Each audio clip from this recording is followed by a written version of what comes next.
நீங்கள் கனடாவில் இருக்கிற ஒரு ஆளாக இருப்பீங்கன்னு சொன்னால் $15 to $20 போகிற ஒரு ரெஸ்டாரண்ட் ஃபுட்டை ஜஸ்ட் $5 to $6 உங்களால் வாங்கலும்னு சொன்னால் உங்களால் நம்ப எழுதா.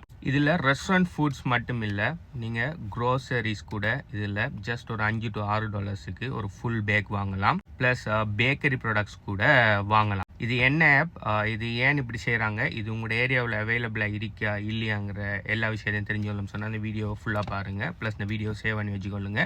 இன்றைக்கு உங்களுக்கு தேவைப்படாட்டியும் ஃப்யூச்சரில் உங்களுக்கு தேவைப்படலாம். சில ஆட்கள் பார்த்தீங்கன்னு சொன்னால் கனடாவில் குக் பண்ணி சாப்பிடுவீங்க. நீங்கள் குக் பண்ணுற ஆளாக இருந்தால் கூட உங்களால் ஒரு $5 to $10 தேவையான அளவு ஒரு 1 வீக்குக்குரிய க்ரோசரிஸ் உங்களால் வாங்க இயலும்னு சொன்னால் எவ்வளவு சேவிங்ஸ் பண்ணலாம்னு சொல்லி யோசிச்சு பாருங்கள். நீங்கள் நார்மலாக நோ ஃப்ரில்ஸுக்கோ வால்மார்ட்டுக்கோ போய் ஒரு 1 வீக்குக்குரிய க்ரோசரியை நீங்கள் ஒரு 2 பேருக்கு வாங்கினாலே $80 to $90 சம்டைம் ஈவன் $150 கூட போகலாம். அதை நீங்கள் ஒரு $5 $10 ஈவன் $20 கூட வாங்கினா கூட ஜஸ்ட் அதை விடுங்க, 20 விடுங்களேன், $50 நீங்கள் உங்களுக்கு க்ரோசரியை வாங்கி முடிக்கிங்க. $200 போகிற க்ரோசரின்னு சொன்னால் அது உங்களுக்கு எவ்வளோ பெரிய சேவிங்ஸ். இப்போ கனடாவோட சிச்சுவேஷன் தெரியும், எல்லாத்துக்கிட்ட ப்ரைஸுமே கூட்டிகிட்டு போகுது. ஸோ அதனால் இந்த வீடியோ கட்டாயம் சேவ் பண்ணி வச்சுக்கொள்ளுங்க. உங்களுக்கு ஃப்யூச்சரில் அப்படி இப்போ விட உங்களுக்கு யூஸ்ஃபுல்லாக இருக்கும். இந்த ஆப்பை பற்றி உங்களுக்கு சொல்கிறதுக்கு முதல்ல இந்த ஆப்போட கன்செப்டை சொல்கிறேன். எப்படி க்ரோசரிஸில் அடுத்த ரெஸ்டாரண்ட்ஸில் 20, 15, 30 அடுத்து $100 விற்கிற ப்ராடக்ட்ஸை கிட்டத்தட்ட 50% 70, 80% வரை ஆஃபில் இந்த ஆப்பில் கொடுக்காங்கன்னு சொன்னால் இதோட கன்செப்ட் எப்படின்னு சொன்னால், நிறைய ரெஸ்டாரண்ட்ஸில் பார்த்தீங்கன்னு சொன்னால் ஒரு டார்கெட் ஒன்று வச்சு தான் அவங்களோட குக்கிங்ஸ் எல்லாம் செய்வாங்க. இப்போ இன்றைக்கு இப்போ கனடாவில் ஃபுட் சேஃப்டி ரூல்ஸ் எல்லாம் பயங்கரமாக கூட. அதனால் இன்றைக்கி அவங்க உருவாக்கின ஒரு ப்ராடக்டை அவங்க ஃப்ரிட்ஜில் வச்சு நாளைக்கு அதை சேவ் பண்ணலாம் அநேகமான ரெஸ்டாரண்ட்ஸில். ஓகே, ஈவன் டிம்ஸில் கூட அப்படியான விஷயங்கள் செய்யலாம். எவ்ரிடே பார்த்தீங்கன்னு சொன்னால் புது விஷயம் அன்றைக்கு செஞ்சதை அன்றைக்கே விற்று முடிச்சிடணும். அப்படி இல்லைன்னு சொன்னால் அதை அவங்க வீசிடணும். ஸோ இது ரெஸ்டாரண்ட்டுக்கும் பொருந்தும். க்ரோசரிஸில் இது வீசுகிற அளவுக்கு வராது. ஆனால் க்ரோசரிஸில் சில ப்ராடக்ட்ஸ் பார்த்தீங்கன்னு சொன்னால் கிரிட்டிக்கல் டேட்ஸில் இருக்கும். அந்த ப்ராடக்ட்ஸை குயிக்காக அவங்க விற்று முடிச்சிடணும். அப்படி இல்லைன்னு சொன்னால் அது பழுதாயிடும். இப்படி இந்த ஒரு விஷயம் ஒன்று இருக்கிறதால அநேகமான ரெஸ்டாரண்ட்ஸ் என்ன பண்ணுவாங்கன்னு சொன்னால் அவங்களால அன்றைக்கு விற்க முடியாத ப்ராடக்ட்ஸ் என்ன செய்வாங்க, கார்பேஜ் பண்ணுவாங்க.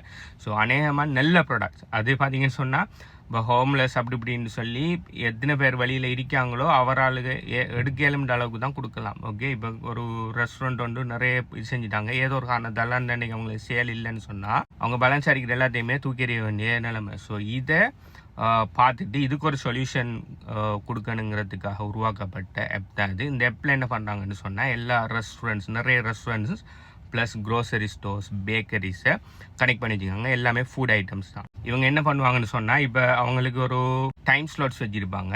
இப்போ சில ரெஸ்டாரண்ட்ஸ் பிரேக்ஃபாஸ்ட்டுக்கு வேறு மெனு, லஞ்ச் டின்னருக்கு வேறு மெனு வச்சுப்பாங்க. ஸோ பிரேக்ஃபாஸ்ட் மெனுவில் ஒரு 10 மணி ஆகக்குள்ளே 10 மணி 11 மணி ஆகக்குள்ளே அவங்களுக்கு தெரியும், ஓகே நம்ம இவ்வளோ ப்ராடக்ட்ஸ் நம்ம வச்சுருக்கோம், ஸோ இவ்வளோ தான் சேல் ஆகிருக்கு, ஸோ இவ்வளோ ப்ராடக்ட்ஸ் மிஞ்ச போகுதுன்னு சொல்லி ஒரு எஸ்டிமேட் ஒன்று அவங்களுக்கு வரும். அதே மாதிரி நைட்லேயும் பார்த்தீங்கன்னு சொன்னால் ஒரு 9 மணி ஆகக்குள்ளே அவங்க கடை க்ளோஸ் 11 மணி 12 மணின்னு சொன்னால் ஒரு 8 மணி 9 மணி ஆகக்குள்ளே அவங்களுக்கு தெரியும், ஓகே இவ்வளோ ப்ராடக்ட்ஸு மிஞ்ச போகுதுன்னு சொல்லி அவங்களுக்கு தெரியும். அன்றைக்கு உற்பத்தி செஞ்ச பொருள், இது ஒன்றும் பழைய பொருள் இல்லை. ஓகே, ஸோ அவங்க என்ன பண்ணுவாங்கன்னு சொன்னால் எவ்வளவு ப்ராடக்ட்ஸை மிச்சம் வரும்னு சொல்லி எஸ்டிமேட் பண்ணுறாங்களோ அந்த ப்ராடக்ட்ஸை 50% 70% ஆஃபில் இந்த ஆப்பில் போடுவாங்க. ஸோ இந்த ஆப் உங்கள்கிட்ட இருக்குன்னு சொன்னால் நீங்கள் உங்களோட லொக்கேஷனை கொடுப்பீங்கன்னு சொன்னால் உங்களோட லொக்கேஷனில் இருக்கிற எல்லா ஷாப்பையுமே இது காட்டும். நீங்கள் இந்த ஏரியாவில் லொக்கேஷனை கொடுங்க. லொக்கேஷனை கொடுத்தா உங்களுக்கு பக்கத்தில் என்னென்ன ஸ்டோர்ஸ் இருக்குது, அது மீல் ஸ்டோர்ஸாக இருந்தாலும் சரி, இது பேக்கரி, பேஸ்ட்ரி, அடுத்து க்ரோசரின்னு சொல்லி நீங்கள் கேட்டகரைஸ் பண்ணலாம். உங்களுக்கு பக்கத்தில் என்ன ஸ்டோரில் என்ன ப்ரைஸ் கொடுக்காங்கன்னு பாருங்கள். இதில் பாருங்கள், ஜஸ்ட் ஒரு $6 மெட்ரோவில் பேக்கரி ஐட்டம்ஸ் கொடுக்காங்க. ஏதோ ஒரு நல்ல ஒரு ஃபைன் டைன் ரெஸ்டாரண்ட்டில் இவங்களோட ரெஸ்டாரண்ட்டுக்கு நீங்கள் டேரெக்டாக ஊபர் ஈட்ஸ்லையோ இல்லாட்டி நேரடியாக போய் வாங்குவீங்கன்னா மினிமம் $16 to $20 விற்கிற ப்ராடக்ட்ஸை ஜஸ்ட் $6 கொடுக்காங்க. இது ஏதோ ஒரு சைனீஸ் ரெஸ்டாரண்ட் ஒன்றில் ஜஸ்ட் ஒரு $8 கொடுக்காங்க. ஆனால் இதில் இருக்கிற ஒரே ஒரு கெச் என்னன்னு சொன்னால் நீங்கள் ரெஸ்டாரண்ட்டை தான் செலக்ட் பண்ண ஏழுமே தவிர அந்த ரெஸ்டாரண்ட்டில் என்ன ஃபுட்டுங்கிறத நீங்கள் ஒரு குறிப்பிட்ட அளவு தான் நீங்கள் ஃபில்டர் பண்ணலாமே தவிர எக்ஸாக்ட்லி எனக்கு இந்த ஃபுட் வேணும்னு சொல்லி ஃபில்டர் பண்ண முடியாது. ஏன்னு சொன்னால் நீங்கள் எக்ஸாக்ட்லி இந்த ஃபுட் வேணும்னு சொல்லி தேவைப்படுற ஃபுட் அவங்கள்ட்ட இதாக இருக்கும், எக்ஸஸாக இல்லாமல் கூட இருக்கலாம். இப்போ அவங்கள்ட்ட இப்போ உதாரணத்துக்கு ஒரு ரெஸ்டாரண்ட்டில் ஒரு கேக் கொண்டு ஃபாஸ்ட் மூவிங்கில் இருக்குன்னு சொன்னால் எப்படியும் அவங்க எவ்வளோ க்ரியேட் பண்ணினாலும் அந்த கேக் முடிஞ்சிடும். அப்படி முடிகிற கேக்கு அவங்க இந்த பிளாட்ஃபார்மில் போட்டு அரை விலைக்கு இல்லாட்டி இப்படி 4 பங்குக்கு செல் பண்ண மாட்டாங்க. இவங்களுக்கு அதே கேக் தான் வேணும்னு சொன்னால் அது இந்த இதுக்குள்ளே கிடைக்குமான்னு சொன்னால் அது கேரண்டி இல்லை. ஆனால் கிடைக்கிறதுக்கும் சான்ஸ் இருக்குது. இப்போ எப்படின்னு சொன்னால் ஒவ்வொரு பேக்கேஜ் இருக்குங்கள $5 $6 நீங்கள் புக் பண்ணினீங்கன்னு சொன்னால் இது புக் பண்ணுற மாதிரி தான். நீங்கள் புக் பண்ணீங்கன்னு சொன்னால் அந்த ரெஸ்டாரண்ட்டில் நீங்கள் போய் அந்த பேக்கேஜ் எடுத்துகிட்டு வரீங்க. நீங்கள் அந்த பேக்கேஜை எடுத்ததுக்கு பிறகு ஓப்பன் பண்ணி பார்த்தா தான் உள்ளுக்கு என்ன இருக்குங்கிறது விளங்குது. இது kind of a surprise package மாதிரி தான். ஆனால் நீங்கள் கொடுக்குற வெலுவை விட 2 மடங்கு 3 மடங்கு வெலு உள்ள ப்ராடக்ட்ஸ் தான் உள்ளுக்கு இருக்கும். ஆனால் என்ன ப்ராடக்ட்ஸ் இருக்குங்கிறத நீங்கள் கெஸ் பண்ண முடியாது. உதாரணத்துக்கு நீங்கள் ஒரு பேக்கரி ஒன்றில் ஒரு $5 ஒரு பாக்ஸ் ஒன்று எடுங்கன்னு சொன்னால் அதுக்குள்ளே கேக் இருக்கலாம், பேஸ்ட் இருக்கலாம், இல்லாட்டி பன் இருக்கலாம், என்ன வேணுனாலும் இருக்கலாம். ஆனால் அதுக்குள்ளே என்ன பர்டிகுலராக இருக்குங்கிறத நீங்கள் தெரிஞ்சு கொள்ள முடியாது. இப்போ உங்களுக்கு ஒரு கொஸ்டின் வரும், அப்போ நான் ஒரு வெஜிடேரியன், ஒரு வீகன், நான் ஹலால் ஃபுட்ஸ் மட்டும்தான் சாப்பிட்றேன், அப்போ நான் எதுவுமே செய்யலாதான்னு சொல்லி உங்களுக்கு ஒரு கொஸ்டின் ஒன்று வரலாம். அதுக்கு ஒரு சொல்யூஷன் இவங்கள்ட்ட எப்படின்னு சொன்னால் நீங்கள் ஃபில்டர் பண்ணலாம். ஃபில்டர் பண்ணி பார்த்தீங்கன்னு சொன்னால் உங்களுக்கு தேவையான விஷயத்தை சர்ச் பண்ணலாம். அதில் இவங்கள்ட்ட வெஜிடேரியனுக்கு ஒரு ஃபில்டர் இருக்குது, வீகனுக்கு ஒரு ஃபில்டர் இருக்குது. ஆனால் ஹலாலுக்குன்னு சொல்லி ஃபில்டர் இல்லை. ஆனால் நீங்கள் வெஜிடேரியனாக இருப்பீங்கன்னு சொன்னால் இல்லாட்டி வீகனாக இருப்பீங்கன்னு சொன்னால் இந்த ஃபில்டரை கிளிக் பண்ணினா உங்களுக்கு வெஜிடேரியன் ரெஸ்டாரண்ட் இல்லாட்டி வீகன் ஆப்ஷன் எல்லாம் மட்டும் காட்டும். அப்படி நீங்கள் ஹலால் ப்ராடக்ட்ஸ் தேவைப்படுறேன்னு சொன்னால் நீங்கள் சர்ச் பாரில் ஹலால்னு சர்ச் பண்ணிங்கன்னு சொன்னால் ஹலால் ரெஸ்டாரண்ட்ஸை மட்டும் காட்டும். அதில் இருக்கிற ஏதாவது பேக்கேஜை போய் நீங்கள் எடுக்கலாம். ஸோ அவங்க ரெஸ்டாரண்ட்ஸில் எல்லாமே ஹலாலுங்கிறதால உங்களுக்கு எது வந்தாலும் அது உங்களுக்கு சாப்பிடக்கூடியதாக இருக்குது. இந்த ஆப் கனடாவில் எல்லா இடத்தையும் அவைலபிளாக இருந்தாலும் அதில் ரெஸ்டாரண்ட்ஸ் எத்தனை ரெஸ்டாரண்ட்டோ க்ரோசரி ஸ்டோர்ஸோ இது கூட பார்ட்னர்ஷிப்பில் இருக்காங்கிற பொறுத்து நீங்கள் சர்ச் பண்ணக்குள்ள உங்களோட ஏரியாவில் இருக்கிற ரெஸ்டாரண்ட்ஸில் மாறுபடலாம். சில நேரம் உங்களோட ஏரியாவில் எந்த விதமான ரெஸ்டாரண்ட்ஸும் இவங்களோட பார்ட்னர்ஷிப் இல்லாமல் அவங்க உங்களுக்கு எது விதமான ஆஃபரும் இல்லாமல் கூட இருக்கலாம். So it depends on where you live. இதில் டைம் ஸ்லாட்ஸ் இருக்கும். அந்த டைம் ஸ்லாட்டில் இதை காலையில் அப்படி இல்லாட்டி ஈவினிங் அப்படி இல்லாட்டி நைட்டுக்கு நீங்கள் ஒரு குறிப்பிட்ட டைம் ஒன்று தருவாங்க. அந்த டைமில் நீங்கள் அதை புக் பண்ணிவிட்டு அந்த டைமுக்குள்ளே நீங்கள் புக் பண்ணிட்டா உங்களுக்குன்னு சொல்லி ஒரு பாக்ஸ் ஒன்று அவங்க ரிசர்வ் பண்ணி வச்சுருவாங்க அந்த ரெஸ்டாரண்ட்டில். நீங்கள் போய் இந்த ஆப்பில் உங்களுக்கு ரிசர்வ் நம்பர் ஒன்று தருவாங்க. எப்படி ஊபர் ஈஸில் நீங்கள் ஃபுட்டை கலெக்ட் பண்ணுவீங்களோ அதே மாதிரி நீங்கள் போய் உங்களோட ரிசர்வ் நம்பரை காட்டினீங்கன்னா பே பண்ணிவிட்டு அந்த ரிசர்வ் பாக்ஸ் எடுத்துக்கலாம். ஆனால் அந்த குறிப்பிட்ட டைமுக்குள்ளே நீங்கள் போகணும்.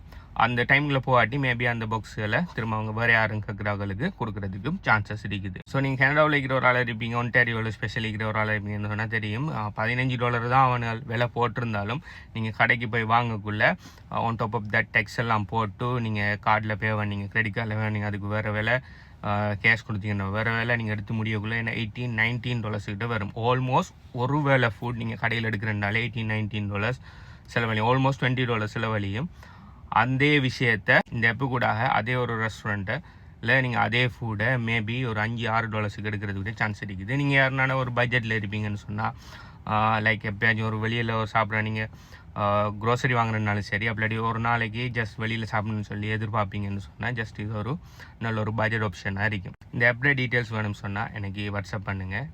கரெக்டான லிங்க் உங்களுக்கு நான் அனுப்புகிறேன். என் வாட்ஸ்அப் நம்பர் இந்த நேமில் இருக்குது, அப்படிலாட்டி என் பயோவில் இருக்குது, அப்படிலாட்டி எனக்கு டிரெக்டாக இதில் மெசேஜ் பண்ணால் கூட என் வாட்ஸ்அப் ஆட்டோ ரிப்ளையில் வரும். அநேகமானாக்கள் நான் கதைக்கிற பிளாட்ஃபார்மில் டீட்டெயில்ஸ் வேணும்னு சொன்னால் எனக்கு வாட்ஸ்அப் பண்ணுங்கன்னு சொன்னால் நிறைய பேர் சூடாகிறீங்க. ஏன் நீங்கள் வீடியோவிலே சொல்லி போட்டு போக வேண்டியதானே எனக்கு நீங்கள் வாட்ஸ்அப் பண்ண சொல்கிறீங்கன்னு சொல்லி. லிசன், எல்லாருக்குமே அதுக்குரிய ப்ராப்பராக சர்ச் பண்ணி எடுக்கிற விஷயம் அநேகமானாக்களுக்கு தெரியாமல் இருக்குது. நான் ஒரு அக்கௌண்ட்டை நான் ரெக்கமெண்ட் பண்ணுறேன்னா அந்த ஆப்போட நேம்லேயே நிறைய ஆப்ஸ் இருக்கும். அதில் நிறைய பேர் ஸ்கேம் பண்ணுறதுக்கு கூட ஸ்கேம் ஆப்பில் கூட அட்வர்டைஸ் பண்ணுவாங்க. நீங்கள் சர்ச் பண்ணுற டைம் நீங்கள் சரியான ஆப்பை கிளிக் பண்ணாமல் அதே நேமில் இருக்கிற ஒரு ஸ்கேம் ஆப்பில் போய் நீங்கள் ஒரு நாளைக்கு ஏமாந்தோட்டு என்ன நீங்கள் சொல்ல தேவையில்ல. ஓகே, அதனால் உங்களுக்கு சரியான ஆப்போட சரியான வெப்சைட்டில் லிங்க் நான் வீடியோவில் சொல்கிறத ஏதாவது சரியான வெப்சைட்டில் சரியான ஆப்பில் லிங்க் வேணும்னு சொன்னால் உங்களுக்கு தேவைன்னு சொன்னால் வாட்ஸ்அப் பண்ணுங்கள். இது ஒன்றுமே காசியற்ற விஷயமோ இல்லாட்டி இதோ இல்லை. நீங்கள் வாட்ஸ்அப் பண்ணிங்கன்னா அதுக்குரிய லிங்க் அனுப்புவேன். நீங்கள் அதை போய் டிரெக்டாக டவுன்லோட் பண்ணி நீங்கள் பாவிக்க வேண்டியது தான். இந்த ஆப் பார்த்தீங்கன்னு சொன்னால் 100% ஃப்ரீ. நீங்கள் இதை எனக்கு மெசேஜ் பண்ணி நான் அனுப்பக்குள்ள உங்கள்கிட்ட நான் காசு கேட்க போகிறதும் இல்லை, எல்லாமே ஃப்ரீ தான். ஜஸ்ட் எனக்கு வாட்ஸ்அப் பண்ணுங்கள். இப்போ இது உங்களுக்கு தேவையில்லாட்டியும் ஃபியூச்சரில் இது தேவைப்படும்னு சொல்லி நினைப்பீங்கன்னு சொன்னால் சேவ் பண்ணி வைங்க. இது வேறு யாருக்கும் தேவைப்படும்னு சொல்லி நினைப்பீங்கன்னு சொன்னால் இதை கிளிக் பண்ணி ரீபோஸ்ட் பண்ணுங்கள். பை.